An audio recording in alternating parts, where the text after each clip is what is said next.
উনি একটা সমিতির সেক্রেটারি, সাধারণ সম্পাদক। উনি সাধারণ সম্পাদক হিসেবে ওখানে দাওয়াত পেয়ে এসেছেন। বাংলাদেশ জামাতে ইসলামীর প্রীতি সমাবেশে বিতর্কিত সাংবাদিক কালবেলা সম্পাদক সন্তোষ শর্মার উপস্থিতি নিয়ে ক্ষোভ তৈরি হয়েছে। গত বুধবার রাজধানীর একটি মিলনায়তনে এই প্রীতি সমাবেশে ভিন্ন ধর্মাবলম্বীদের প্রতিনিধিরা অংশ নেন। বাংলাদেশ পূজা উদযাপন কমিটির পক্ষ থেকে সন্তোষ শর্মা অনুষ্ঠানে অংশ নেন, যা রাজনৈতিক এবং সাংবাদিক মহলে তীব্র বিতর্কের জন্ম দিয়েছে। এতে নেতিবাচক প্রক্রিয়া জানিয়েছেন বিভিন্ন রাজনৈতিক, ধর্মীয় এবং সাংবাদিক ব্যক্তিত্ব। অনুষ্ঠানের কয়েকটি ছবি ও ভিডিও সামাজিক মাধ্যমে ছড়িয়ে পড়ার পরেই বিষয়টি আলোচনায় আসে। ছবিতে দেখা যায় সন্তোষ শর্মা জামাতের কেন্দ্রীয় নেতাদের সঙ্গে একই মঞ্চে বসে আছেন। ওই অনুষ্ঠানের একটি ভিডিও বিশেষভাবে বিতর্কিত হয়ে ওঠে। ভিডিওতে দেখা যায় বাংলাদেশ ইসলামী ছাত্র শিবিরের সাবেক কেন্দ্রীয় সভাপতি ও জামাতে ইসলামী সহকারী সেক্রেটারি জেনারেল মাওলানা রফিকুল ইসলাম খান সন্তোষ শর্মার পাশে গিয়ে করমর্দন করছেন এবং উভয়ে হাস্যোজ্জ্বলভাবে কথা বলছেন। দৃশ্যটি সামাজিক যোগাযোগ মাধ্যমে ব্যাপক সমালোচনার জন্ম দিলে অনেকেই এমনটাই প্রশ্ন তোলেন যে তাদের মতে পূজা উদযাপন কমিটির অন্য কেউ এলে বিতর্কিত হতো না। তীব্র বিতর্ক হয়েছে সন্তোষ শর্মাকে নিয়ে।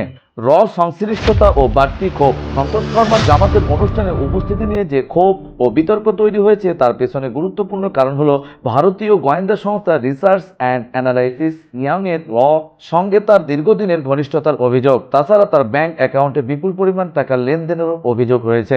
সামাজিক যোগাযোগ মাধ্যমে অনেকে প্রশ্ন তুলেছেন, যে ব্যক্তি ভারতের কূটনৈতিক মহলে পরিচিত মুখ এবং বাংলাদেশের রাজনৈতিক ও সামরিক ইস্যুতে ওপার থেকে স্পিচ পান বলে গুঞ্জন রয়েছে, এই ব্যক্তি কিভাবে এক সময়কার ভারত বিরোধী জামাতের অনুষ্ঠানের অতিথি হয়ে যেতে পারেন? সব মহলের আলোচনা ক্ষেত্রে এই ক্ষোভ বিশেষত জামাতের তৃণমূল এবং ইসলামী রাজনৈতিক ঘরানার তরুণদের মধ্যে যেটি দেখা হচ্ছে। তারা মনে করছেন জামাত আদর্শ বিসর্জনকে নির্যাতন ভিত্তিক মেইন স্ট্রিম রাজনীতির অংশ হতে দিয়ে নিজের শত্রুতেও বন্ধুতে পরিণত করেছে।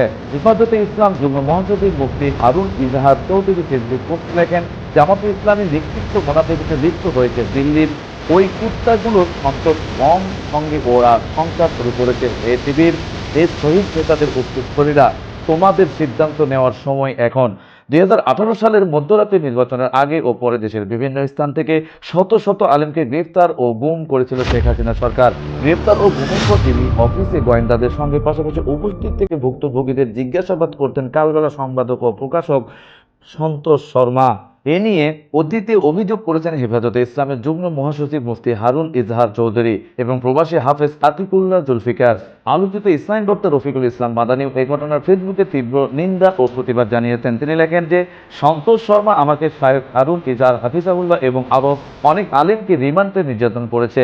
সে যে বাংলাদেশের এক চিহ্নিত এজেন্ট, এটা কে না জানে। তাকে দাওয়াতের সেমিনারে আমন্ত্রণ জানানো হলে আমাদের মনে কষ্ট আসা তাই আবার আমাদের নির্যাতনকারীদের সম্মানের সঙ্গে বক্তব্য দিতে দেখি তখন তা অত্যন্ত কষ্টদায়ক হয়। কালকে বলেছি আমরা হিন্দু ধর্মাবলম্বী নেতৃবৃন্দের প্রধান। উনি একটা সমিতির সেক্রেটারি, সাধারণ সম্পাদক। উনি সাধারণ সম্পাদক হিসেবে ওখানে দাওয়াত পেয়েছেন।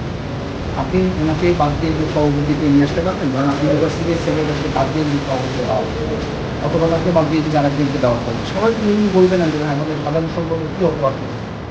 আমাদের সেই অপরাধের সাথে তো আমরা তাকে যুক্ত করতে পারি না।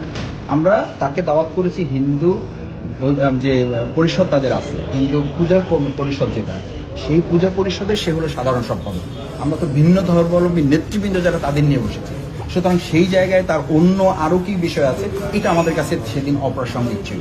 সুতরাং এই বিষয়টার সাথে কালকের যে প্রোগ্রাম হয়েছে সেটা প্রাসঙ্গিক না। অনেক ধন্যবাদ।